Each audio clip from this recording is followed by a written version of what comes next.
Well, today's Top Talker is about traveling in the middle of a pandemic. As more Americans get vaccinated, many are feeling safer about taking trips. But there are still some safety concerns that we all have to be aware of before we hop on that plane.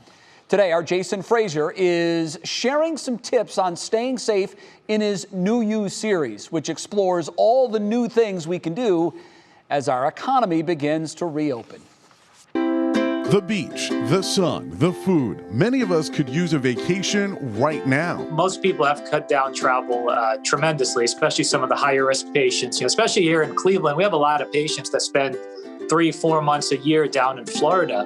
And many people have even canceled those trips. So many of you have canceled your trips. The airline industry lost an estimated $35 billion last year, according to CNBC. But thanks to the vaccine, things are slowly changing. I am seeing more patients, even some in the higher risk categories, who are feeling safe with traveling. However, the danger of contracting COVID still exists, and it's important to not let your guard down. I think the main issue with various forms of traveling, especially airplanes, buses, trains, is that you kind of have that wild card of you don't know who's going to be sitting next to you and how they approach the pandemic, where the more you're around people that you don't know or who are outside of your bubble, the higher risk you are. Experts believe just by sitting next to someone for 10 to 15 minutes, you could significantly increase your chances of contracting the coronavirus. But you also have to understand and be aware of what your own personal level of risk tolerance is.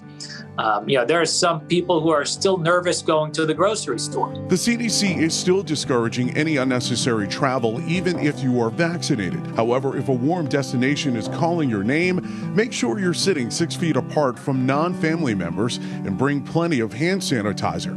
The TSA now even allows passengers to keep up to 12 ounces of hand sanitizer in your carry-on bags. It all comes down to distancing, masking, and certainly being aware of what your hands are doing. The safest way to travel may be to drive, since it likely won't include any interactions with people outside your bubble. I've been recommending wearing a face shield.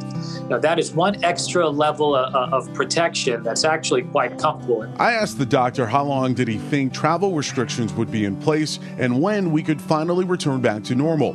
He believed that it will depend on human behavior and whether or not the vaccine protected against additional COVID mutations and how many of us actually got the vaccine.